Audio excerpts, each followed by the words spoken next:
Let's start part 3, force and laws of motion. So after Galileo, Sir Isaac Newton of 17th century scientist studies Galileo's ideas on force and motion and put forth three fundamental laws that govern the motion of objects. These three laws are known as Newton's law of motion. So, what is law of motion? Law of motions, like it tells about, like Newton, it tells about the cause of force. Now let's see Newton's first law of motion. Newton's first law of motion is the precise definition of inertia and force. So in this first law of motion, we will study about inertia and force. Newton's second law of motion established the relationship between force and momentum. And third law of motion establishes the relationship between the action and reaction forces. So we will start with Newton's first law of motion. So here on the screen you can see a picture where the object first is at rest, remain at rest unless acted on by an unbalanced force. Unbalanced force, here we are using this word for an external force. An object in motion will continue with constant speed and direction. How? The question is how? Unless acted on by an unbalanced force. So this was what Newton's law is saying, that a body continues to be in its state of rest or of uniform motion in a straight line unless it is compelled by some external applied force by another body to change that state. It consists of three parts. First, in this picture you can see the ball is firstly is at rest. So first part tells us that the body at rest will remain at rest. Here in this part you can see the body is the first part, which is describing the body at rest will remain at rest unless some external force act on it to change its state of rest.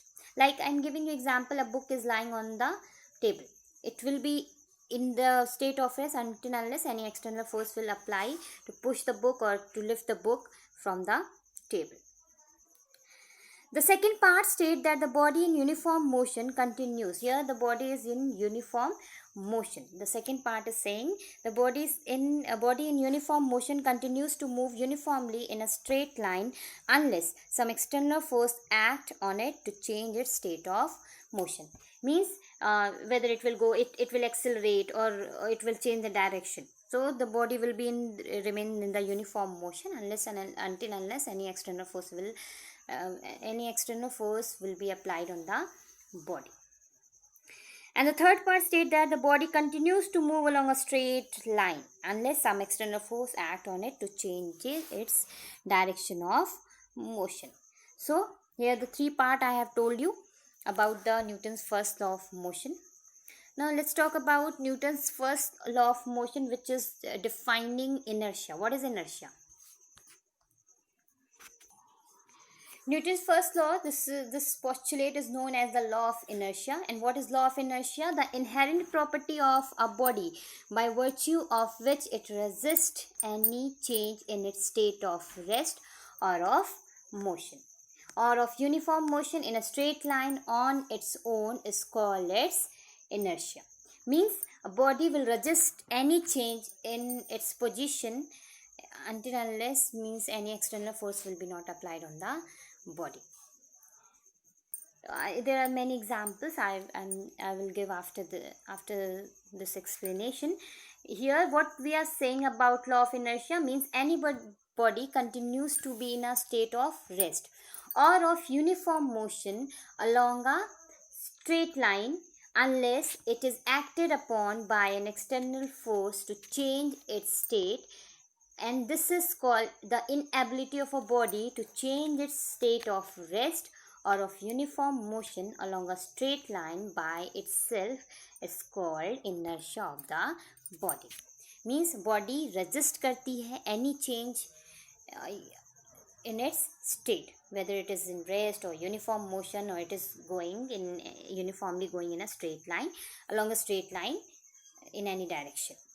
So this inertia is the inability of a body to change its state of rest or of uniform motion. In a simple way we can say. So first law of motion defines force. Before this, what is the meaning of this line that first law of motion defines force? Means suppose a book lying on a table remain in state of rest unless it is pushed by someone to change its state. Here on the table a book is lying here. This is your book. So what is it saying? Remain in the state of rest unless it is pushed by someone to change its state. According to Newton's first law of motion, only an external force applied on a body can change its state of rest or of uniform motion along a straight line. Hence, we define force as an external effort. Here, if we will apply any force on the book, as in the form of push or pull, which moves or tries to move a body at rest, stops or tries to stop a body in motion. या तो उसको हिलाने की कोशिश करेगी, या तो उसको रोकने की कोशिश करेगी, या फिर it will move that body in a motion. Changes or tries to change the direction of motion of a body, or it can change the direction of the body also when we will apply any force. So we can say that Newton's first law of motion defines force. What is relation between inertia and mass?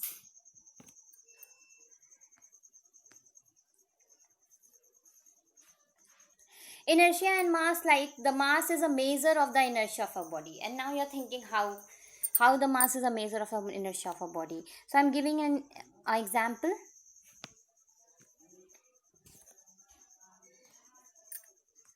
Suppose a large and a heavy trolley shows a greater resistance to change its state of rest or of uniform motion than a small toy car. How? Because a heavier body has more inertia than a lighter body. Means heavier body, suppose a big box and a small box. तो कौन सी body ज़्यादा resist करेगी? तो जिसमें ज़्यादा मास होगा, जिसमें ज़्यादा क्वांटिटी ऑफ पार्टिकल्स होंगे. सपोज दिस बॉक्स में, इसमें वुड की क्वांटिटी क्या है? ज़्यादा. इसका मास ज़्यादा है. बिग M1 का मास ज़्यादा है M2 से. M2 is for your small box. तो इनर्शिया किस में होगा? जिसमें ज़्यादा मास होगा उसमें ज़्यादा इनर्शिया होगा. ओके, क्वांटिटी जिसमें ज़्यादा होगी मास की, उसका इनर्शिया ज़्यादा, वो ज़्यादा हैवी होगा, वो ज़्यादा रेजिस्ट करेगा. So same we are saying here. Example I'm giving, a large and heavy trolley shows a greater resistance to change its state of rest or of uniform motion than a small toy car. Now you can understand. So why a heavier body has more inertia than a lighter body? Because the heavier is the body, the greater is the force required to change state, the greater is its inertia. जितना ज़्यादा body heavy होगी उतना ही ज़्यादा हमें force की ज़रूरत होगी to change the state of rest or a state of motion of the body. Question: which of the following has more inertia? Now you can answer. Question is, a rubber ball किसमें ज़्यादा inertia होगा? अ rubber ball और a stone of the same size. दोनों same size के हैं, तो आपको पता है कि रबर बॉल मीन्स हल्का होगा देन योर स्टोन. स्टोन का M2 है and rubber ball is of M1.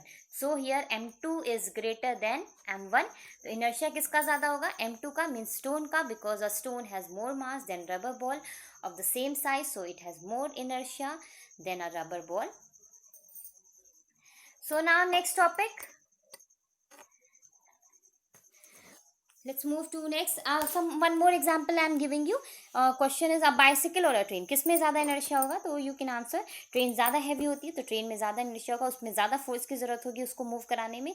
Then in compared to bicycle, so train has more inertia than a bicycle.